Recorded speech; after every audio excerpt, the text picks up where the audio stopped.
You are listening to Leaders and Legends, a podcast featuring some of Indiana's most fascinating men and women whose impact has shaped our state, our communities, and us. Join us as we discuss their imprint on our history. Leaders and Legends is brought to you by Veteran Strategies Incorporated, your local veteran business enterprise specializing in public relations, media relations, public outreach, crisis communications, and digital photography. My name is Robert Bain, Principal of Veteran Strategies, former Deputy Chief of Staff to Mayor Greg Ballard, and Communications Director for the Indiana Republican Party. I'm honored to be your host for our discussion. You are listening to Leaders and Legends, a podcast presented by Veteran Strategies, a local veteran public relations enterprise, and sponsored by Girl Scouts of Central Indiana, the Crowne Plaza Hotel and Grand Hall and Conference Center at historic Union Station, the McGinley Golden Ace Inn, and MacAllister Machinery, your friendly neighborhood Caterpillar dealer. Talking to someone who knew the late, great P.E. MacAllister well, who was a phenomenal supporter of the opera, not only in the United States, but right here in Indianapolis. That is Miss Angela Brown, soprano. Yes. She is a proud graduate of IPS. Yes. Do you want to go ahead and say it? Because you always say it. Well, all of the schools that I went to in IPS are just the high school. Just the high school. Crispus Attucks High School. Yay. We appreciate your time. We're excited for today's conversation. I've seen you perform a few times, but the listeners will have seen you perform probably many times, most spectacularly as Yuletide's person who makes it happen. Oh. To see you walk on stage at Yuletide, if you looked in the audience, the smiles that come just by you walking on with your beautiful smile makes a difference. Oh, thank you. Thank you for joining us today. Thank you for having We are also joined by Danielle Shockey, CEO of Girl Scouts of Central Indiana. Because I saw Angela recently, I'm going to start, even though Angela is making time for us and what is a busy time for her. What is it like to be someone who makes other people happy all the time? Oh my goodness, you're putting a lot on me. Someone that makes people happy all the time. Well, I guess as a performer, that's kind of your job. You know, I have always said that if I don't look like I'm having a good time, I know the people in the audience are not having a good time. And it's my responsibility as a performer to spread love and joy, especially if I'm doing a show such as Yuletide. I also feel that way about my opera performances and my school performances that I take to colleges and universities and also grade schools. So I'm about entertaining and edutating, if you will, and spreading love and joy and being happy. And that's what I love, is to be able to show the love of my craft on stage to others. Before we get to a little bit about your background and growing up here in Indianapolis, and we definitely want to mention you're a member of the IPS Hall of Fame. Yeah. And Girl Scout, Robert. You missed that in the bio. It wasn't in the bio. Oh, Angela. Yeah. Can you please add that to your bio? Okay, I'm sorry. I have Janet. If you hear this, add it to my bio, girl. Plus, I figured you were going to, Danielle, lead with that. I didn't mean to bury the lead. But you are someone, Angela, who gets something, receives something on a regular basis that a fraction of a fraction of a fraction of people in their lives ever receive. And that's a standing ovation. What's it like to be at the Metropolitan Opera or the Kennedy Center or in Vienna or Moscow and get that standing ovation? Wow. You know, it is like the scariest thing and the most fulfilling thing to have people. It depends, because sometimes standing ovations are rolling, where you have people stand up in trickles and they get up and they, but then when you have the ones that just kind of rah, "Rah!" Those are the ones that scare you, and you're like, "Oh my God!" It's a heady experience. You feel it's otherworldly. It's like an out of body experience when people are cheering for you and yelling for you, and it's part of your paycheck. It's like that is the stuff dreams are made of. I've done my job. Now, do I get standing ovations all the time? No, but having a hearty hand clap and, some bravas or bravos yelled at me, people smiling, coming back to me, standing in a long receiving line to shake my hand and tell me how I touched their hearts, how I touched their lives, telling me that this was the first time they've ever been to an opera, or little kids coming, "I really, really love what you do. I want to do what you do, Miss Brown."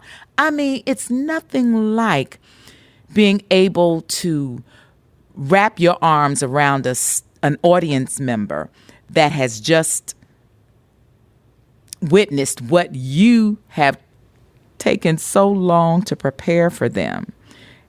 And they have tears in their eyes. It's otherworldly. It feels great. Because who gets that sort of audience? It's true. People who give speeches or performers or sports personalities, and so just the vocations in general, right, don't put themselves in that position. Do you remember the first one you ever received as a performer, as an adult performer, and were you thinking about all the work that you put in to carry off a performance that elicited that response? Wow. I can tell you one of the most meaningful standing ovations was, because it wasn't my first one, but it was at the Metropolitan Opera. I had stepped in for a colleague that had gotten ill, and I had to sing the last act. Now, I only sang the last act of Aida. And I remember that night getting a standing ovation for that.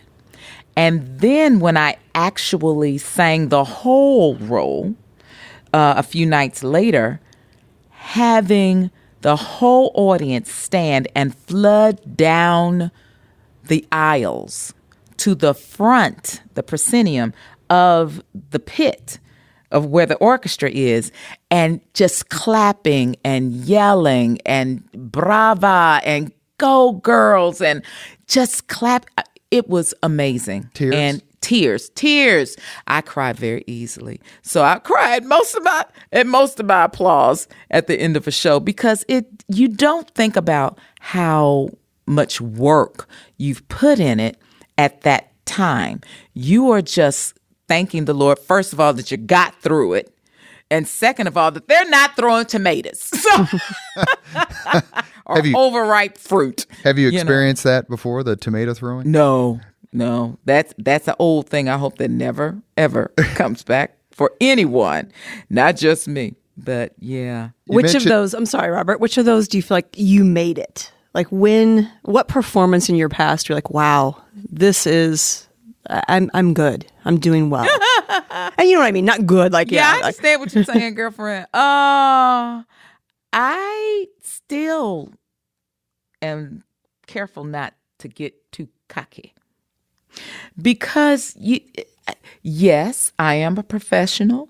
Yes, I appreciate applauses and standing ovations, but I am careful to never think that I deserve them myself. I don't say those words, because if and when I don't get them, what do I do then? What am I going to think? I don't put that much pressure on me. I just go and do my job. It is my job to elicit those reactions. And if I did good, I'll really get the reaction. But if they are clapping, I've done my job. I've done my job. I've earned my keep. So I am safe not to get too cocky. You talked a little bit about going to IPS and growing up here. Mm-hmm. Tell the Leaders and Legends podcast audience about your childhood very quickly and which sort of music turned you on first, and then the matriculation over to opera. Oh, well, I grew up on 30th and Broadway. My grandfather was a Baptist minister. My mother was his daughter, and she sang and played music in the house all the time, nonstop. But it was always R&B. I didn't even have a diet of gospel music at that time, and my grandfather was a Baptist minister.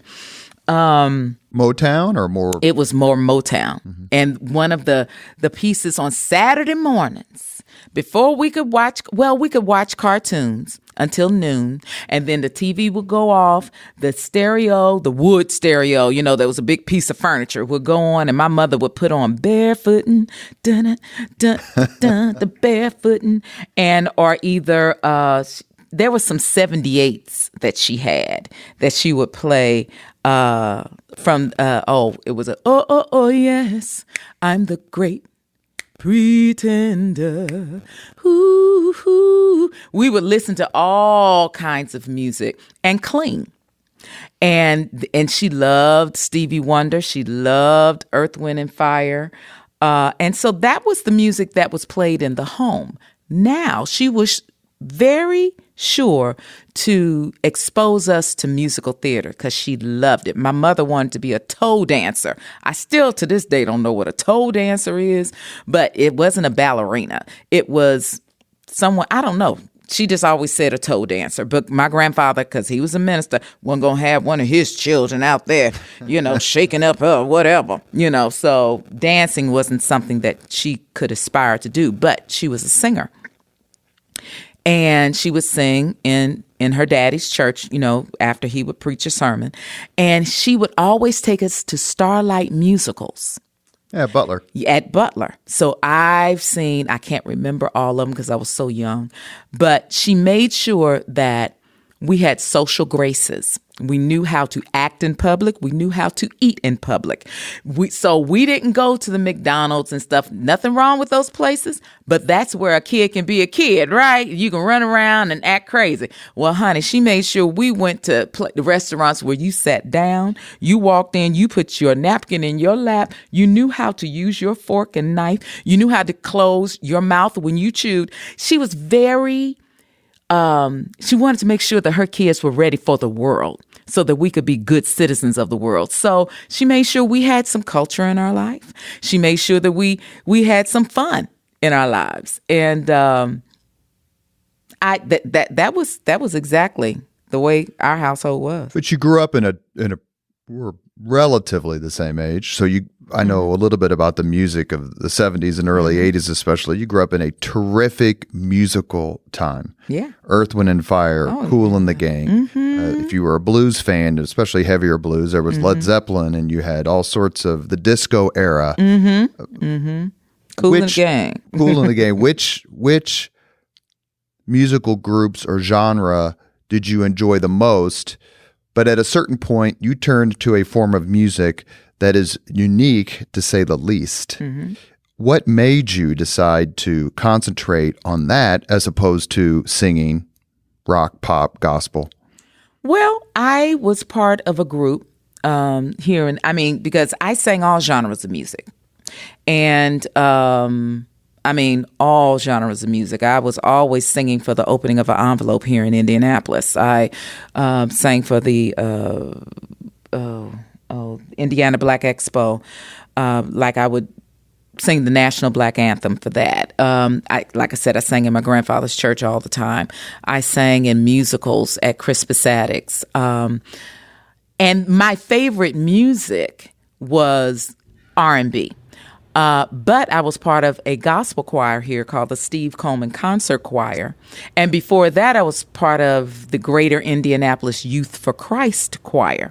So I had all of these genres of music in me, but it wasn't until I went to Oakwood University in Huntsville, Alabama.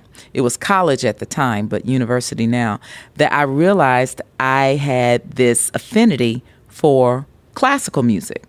And even though I had been introduced to it at Crispus Attucks by my choir director, Robert Fleck, and Miss Hart, it wasn't something that I felt like I could do. I sang for the citywide, those solo competitions. And I always sang one song, and that was from the Messiah, He Shall Feed His Flock. He shall feed his flock. I never had the breath to continue it on, so I always made sure I had a good K. Flock like, so I could take that catch breath, baby. Like a shepherd. And I would always win. But it was still something I was like, I don't want to sing that kind of music. I was into my musical theater. But like I said, it wasn't until I went away to school that I found out I had an affinity for it. And I took to the technique like a duck to water. And I always say opera chose me. I didn't choose it.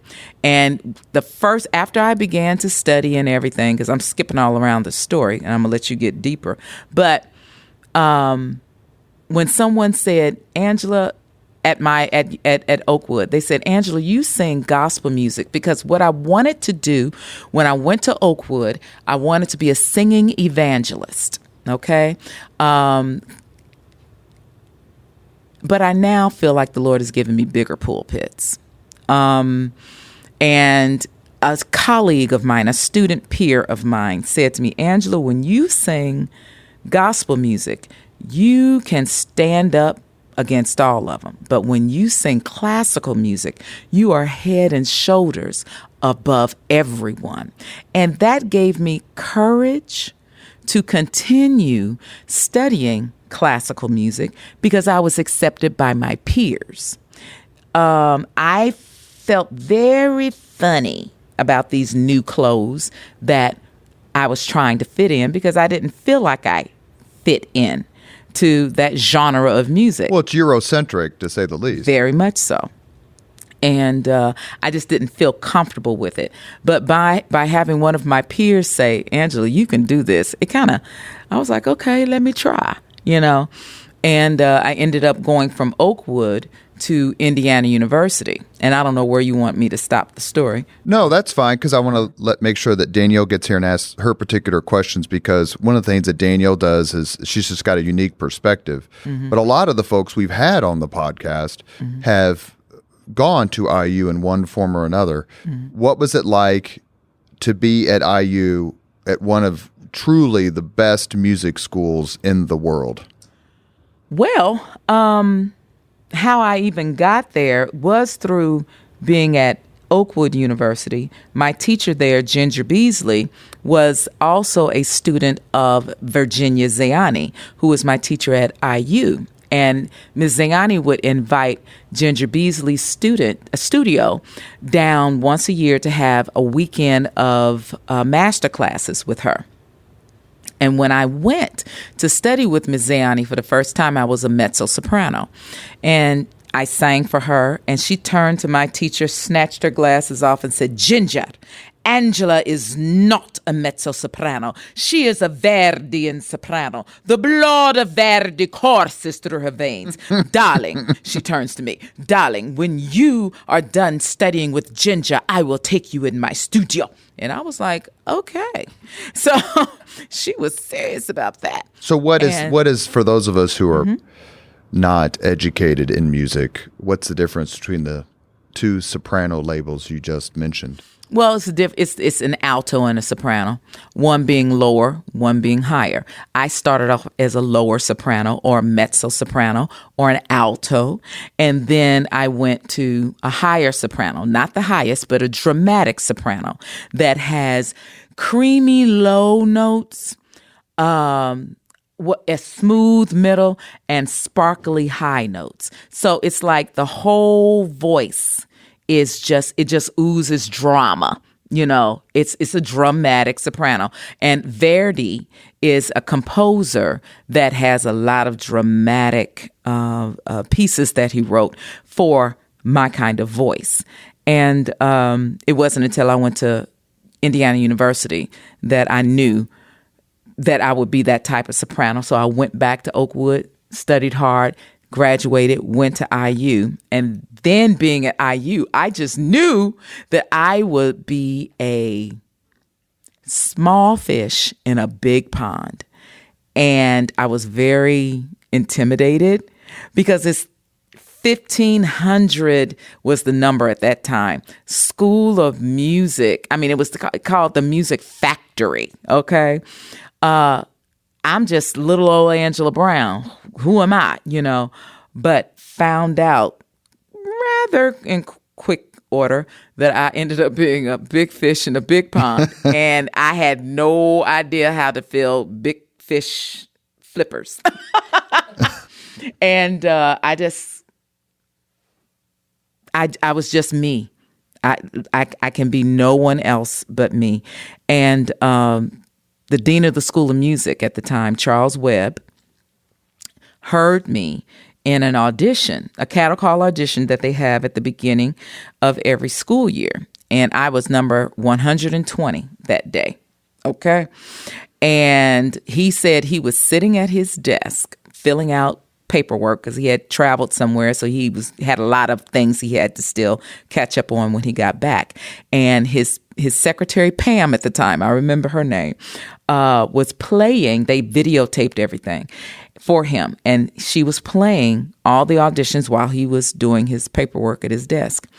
And I came up, I was doing Visi Darete, I started to sing. His head raised, he said, and he looked and he listened to my audition. And he said, "Pam, who is this?" She comes in, looks around the corner, looks at the video monitor and says, "That's Angela Brown." He was like, "Oh, okay." During the week, I got a call to fill in for one of the teachers that had fallen ill for a concert that they did throughout the IU school system. And I filled in for that particular teacher. And Dean Webb and I became this sort of duo at that point, going around singing for all IU functions and representing IU. And that was one of the high points of my time at IU, that I got a chance to go around and sing for IU as the quote-unquote voice of IU during the time I was there. The fight song included? I never sang the fight song. I never sang the alma mater. I did a lot of, because it was the School of Music. I was representing the School of Music. So I did a lot of opera, a lot of arias, spirituals, art songs with the school, with the dean. So you've mentioned in your past all these different people who have left an impression. You remember the secretary's name. I did. So I'm curious. My background's education, and I can only imagine you in a classroom and how children must just be. I'm mesmerized listening to you. Oh. So my question is, who was that? Is there a person for you, a mentor, a role model, someone who really lifted you up throughout your career? There's been so many. And I'm afraid to even start name dropping because, then you leave somebody out and then it's like, but this is one I'm pretty sure that everybody would forgive me. My mama, baby Freddie Mae Brown, was my biggest fan and supporter. And she always said, "Angie, just go for your destiny. Just do what it is that makes you happy." I am so proud of you at this point because I think I was just a student at the time. She was like, "If you didn't do anything else, I would be okay." She says, "But baby, the world is waiting for you, for your talent, for who you are." She said, "Just remember, keep your wits about you. Don't let anyone be able to say anything negative or nasty about you."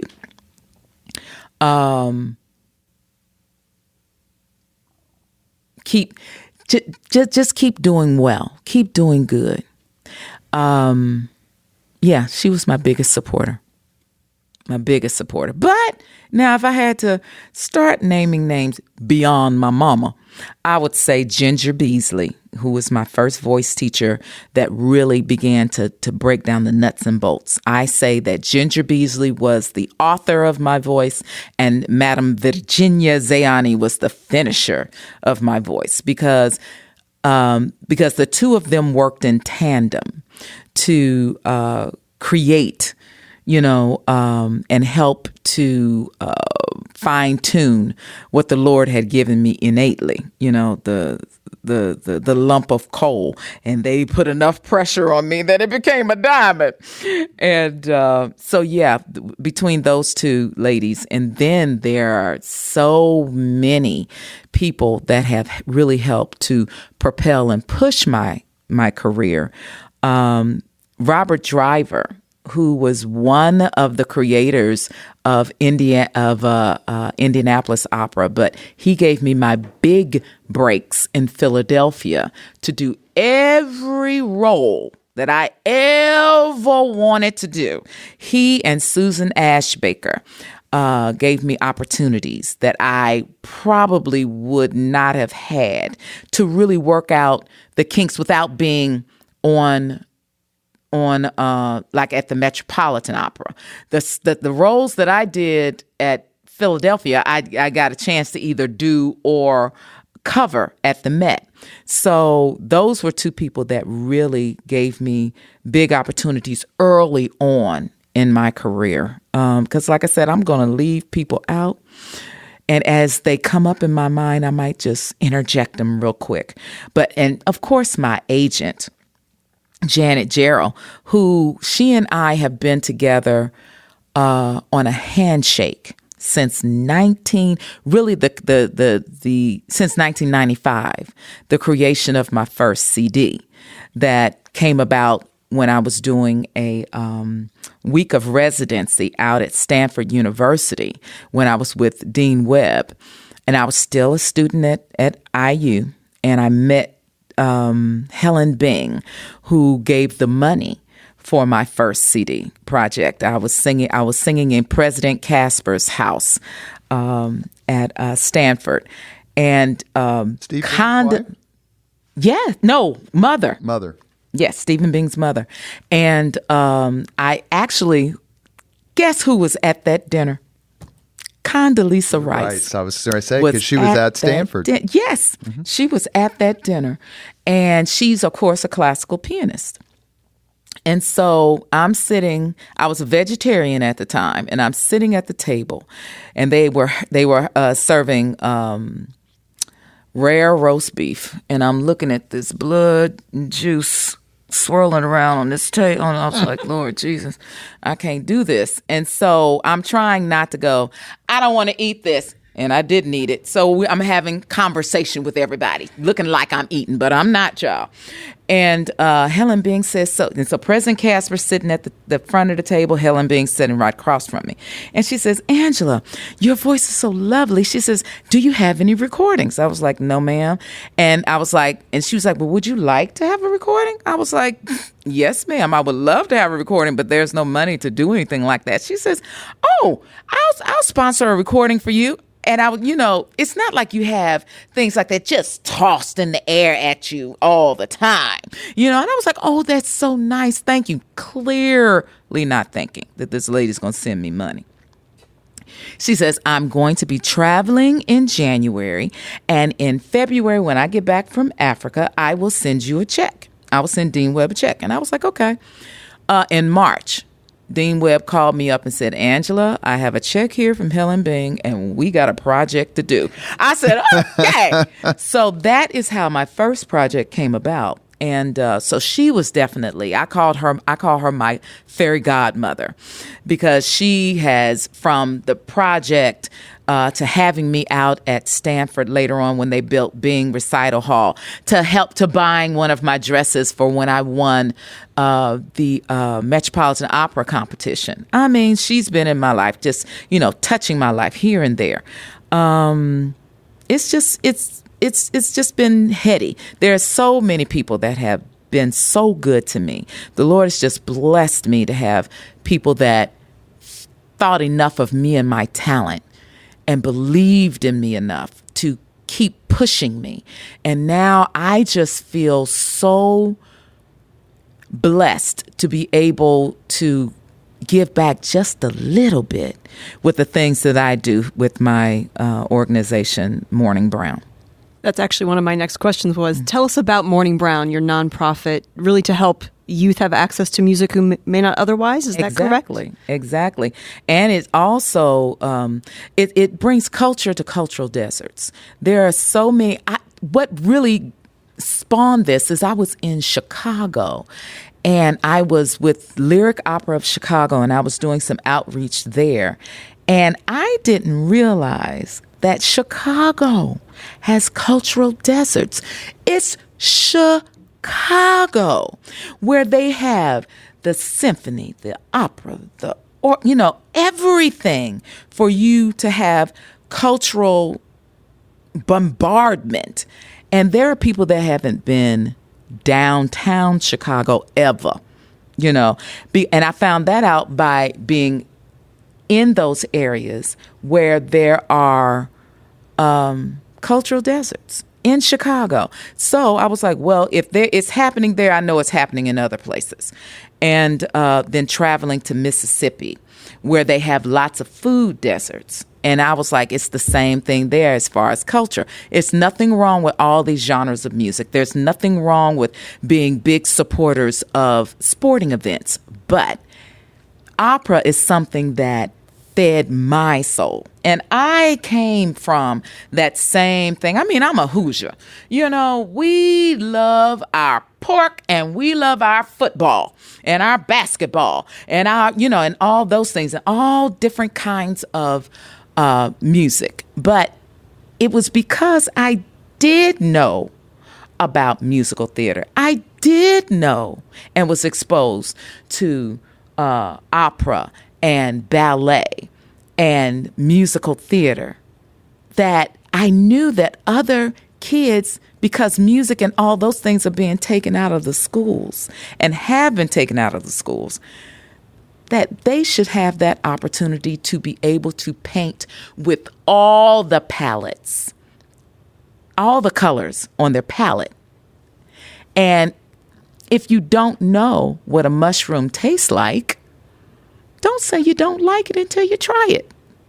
And I am a proponent of at least making it palatable for them to like it.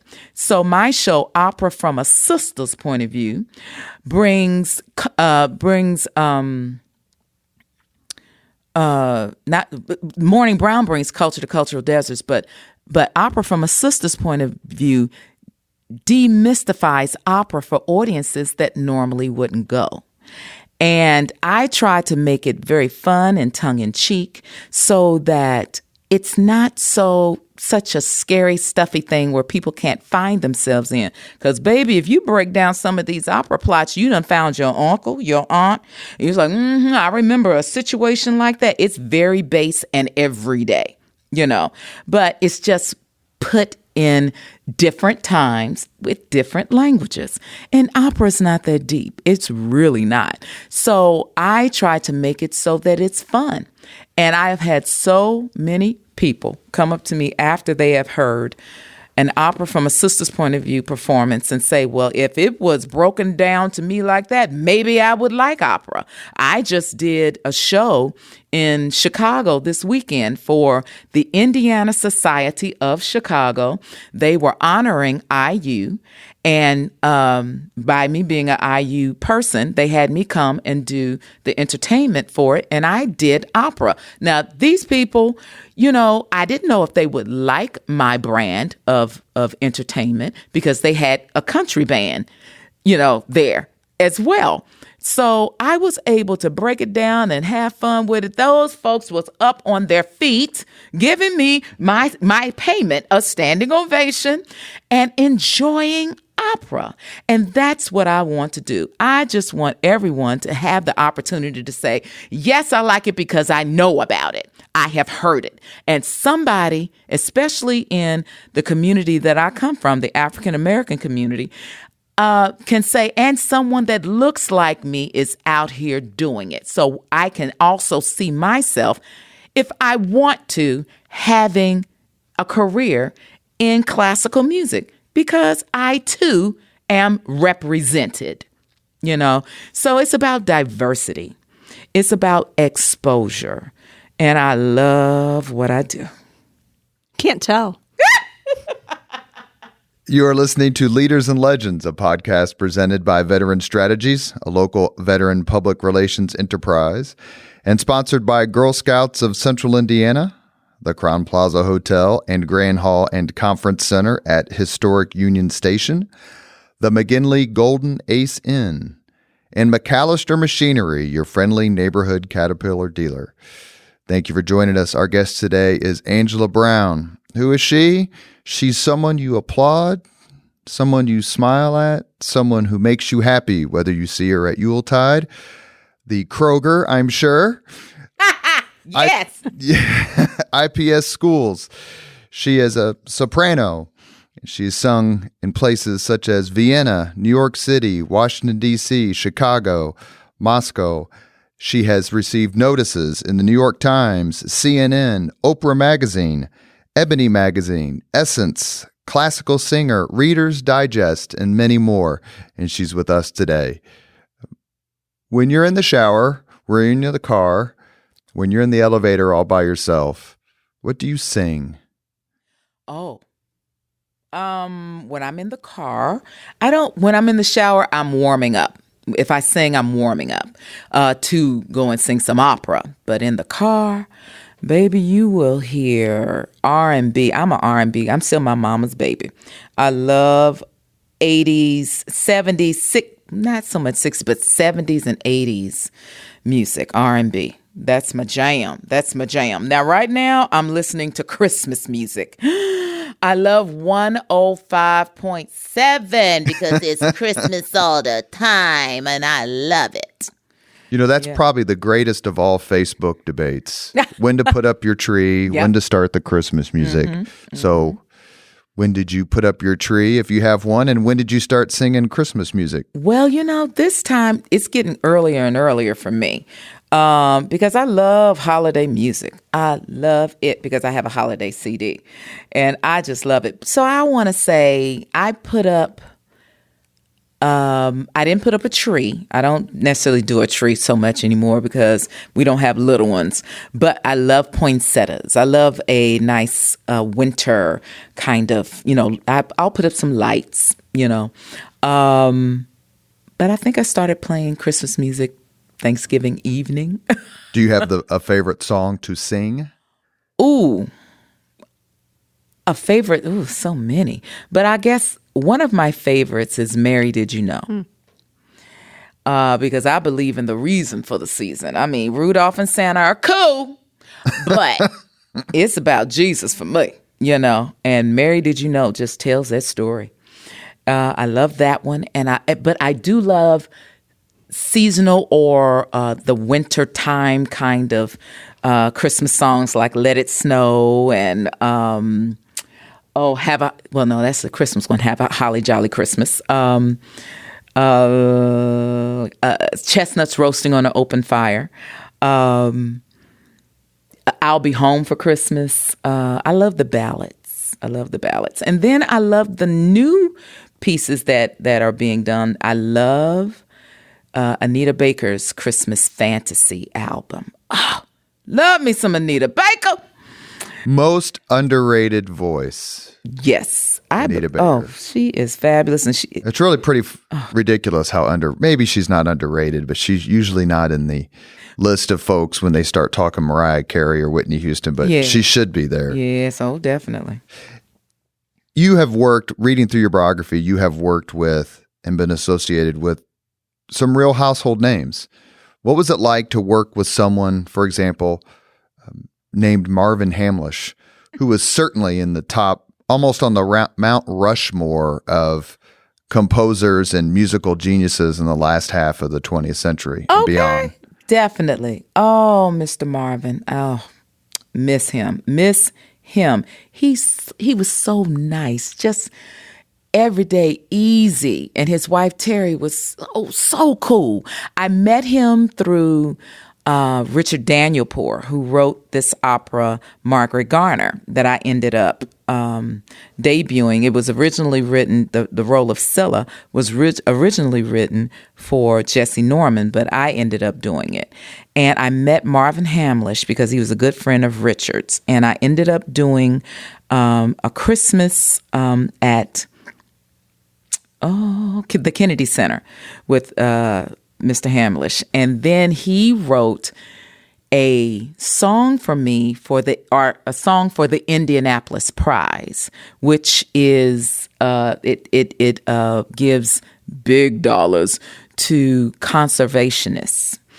And I ended up singing for that. And it was the song that he wrote I think it was with the Indianapolis Children's Choir and myself.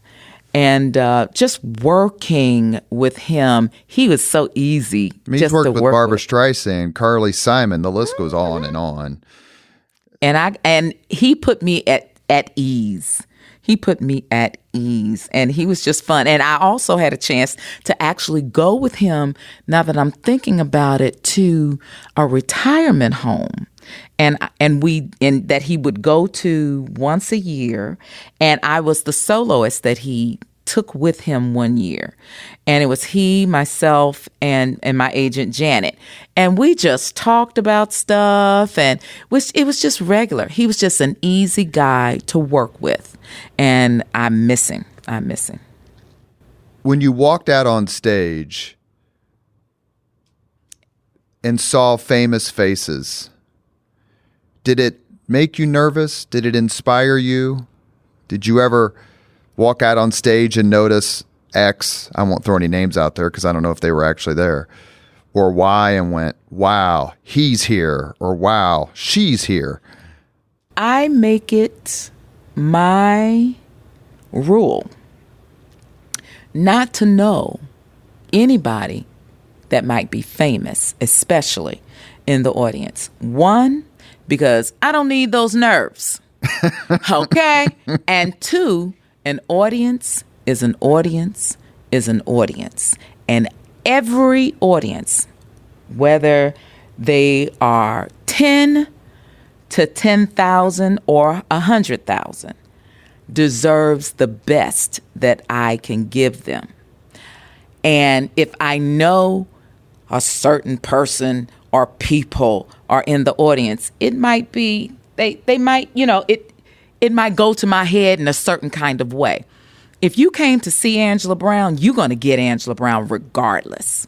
So everyone is special. So I try not to think about that. Rodney Dangerfield famously told all the comedians who came on his stage in New York City, and by comedians, I mean people like Jim Carrey, Jerry Seinfeld. I mean, that lead. He said, don't ever change yourself for the audience. Right. The audience is there to see you. Exactly. Have you ever walked out and seen a president or a secretary of state or a prime minister? I have. Go ahead. When I was it was right after Katrina. They invited me to sing for the prayer breakfast at the National Cathedral in Washington, D.C. And that was under the Bush administration, the George Bush administration. And I walked out on the stage, and I saw Condoleezza Rice, I saw Rumsfeld, I saw, of course, George Bush and Laura Bush. And I had just met them backstage. And T.D. Jakes was, Minister T.D. Jakes was the speaker that morning. And after that, he invited me to his church to sing for his congregation. So yeah, I have seen some politicians and things in my day. One quick question before we let Danielle finish up, and then I'll ask you the 5 questions with which we end all podcasts. The biggest audience you ever sang before is probably in 2017 at the 101st running of the Indianapolis 500. What was that experience like when you walk outside the pagoda and literally see hundreds of thousands of people waiting for you to give it to them? My knees shook. And, I always believe in healthy butterflies. The Lord has blessed me not to have nerves that keep me from performing, but they propel me to perform. I always have the biggest smile on my face. I'm always grinning. So my smile, I'm thinking about my mother. I'm thinking about the ancestors. My mother is one of my ancestors now that is going, go girl. This is a time for you. This time was made for you. And I enjoy it. I give 100%, 110% every time I'm in front of an audience. So like I was saying before, it doesn't matter how big the audience is. I just want to give a good show. I want to do my best because I'm the little engine that could. And my mama said I could. So I do this because she said I could. So speaking of Indianapolis, you could live anywhere in the world. You've traveled the world, but yet you still call this home. Mm-hmm. Why? And talk to us about what blessings you think we have here in our city in the arts community, and what's your impression of its future? I still live here in Indianapolis. I came back to Indianapolis because I did live in New York for a time to get my career started. But then my parents began to get older and start to have some health things. And it costs a grip to live in New York City. Okay. I was like, child, please, there's an international airport there. They had just fixed it up in 2008, I think is when it opened or thereabout. And that's kind of when my parents began to fail. And I said, why not? I can park my car at the mall and go back and get my car, and it's there most of the time, and not have to worry about it, pay $1 million just to park and go grocery shopping. I mean, New York is beautiful. It's heady. It's wonderful. It's not my thing that I want to live there. I can go and visit. Ooh, child, it's fabulous to visit. But Indianapolis is home. It's familiar. My friends are here. My family is here. Now my husband is here. My husband is from Paris. Well, it's from Guadeloupe. And lived in Paris when I met him on the Paris Opera stage. So he was a dancer, and so it's wonderful to have him here with me now. And as far as the art scene here is in Indianapolis, I mean, what's not to like? You have everything you could want, and the future is bright for the arts here in Indianapolis. I mean, you have the symphony, you have the opera, you have dance. And then you have offshoots. You have several of everything. You can do and find anything you want on a weeknight here in Indianapolis. Through the weekend, it's total entertainment. All you have to do is choose where you want to go and sit down and go. You know, it's just fun. And I'm very excited to be a part of this. I tell people all the time, when you see me in Indianapolis sitting around, that might mean you need to invite me to dinner because I'm not working. But now that I still have a big calendar, and I have my foundation, and I'm doing things. I'm enjoying going out and enjoying these different arts organizations and becoming a socialite, so to speak, so that I too will know these people, and they just not know who Angela Brown is, but I know who they are.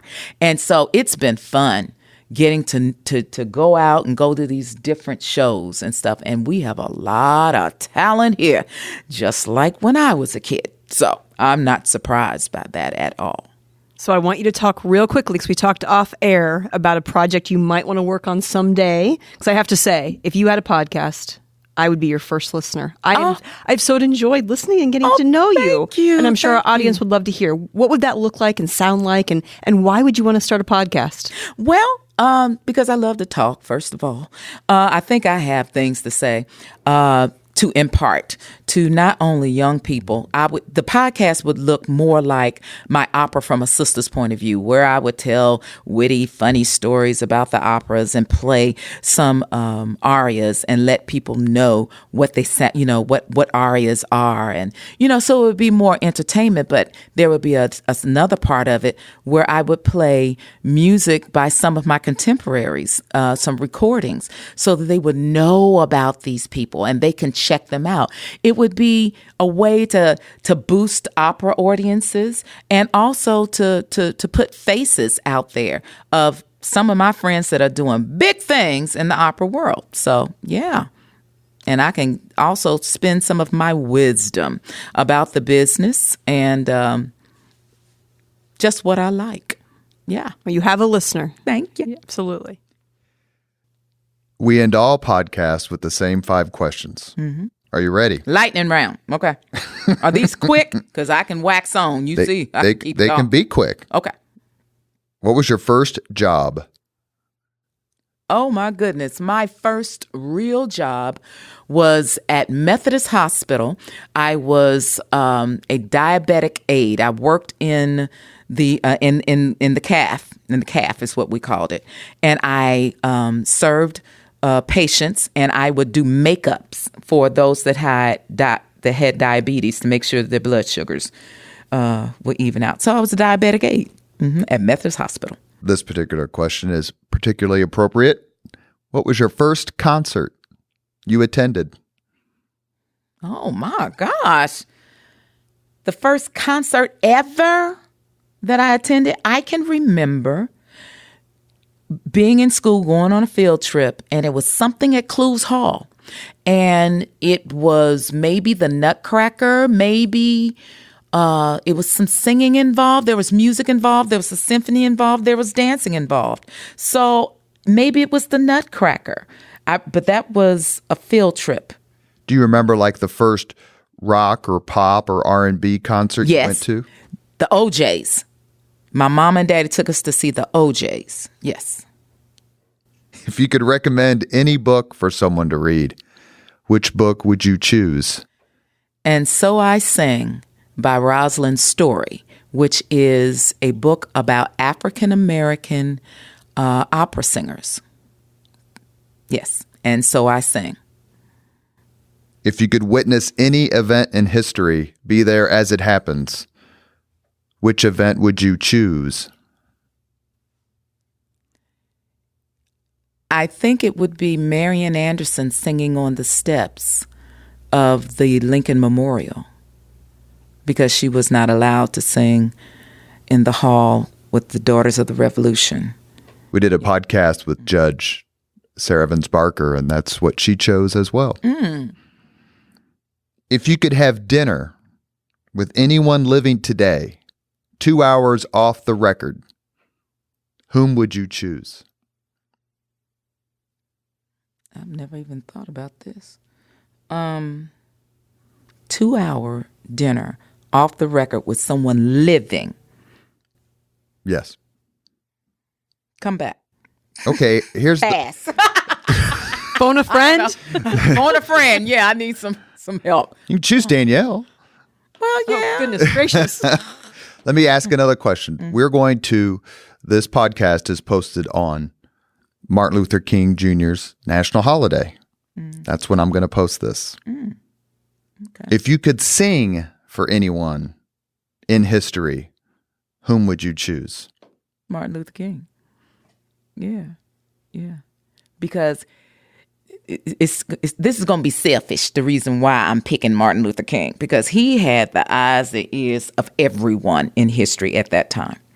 And it would definitely put me in front of other people that could propel my career. Okay,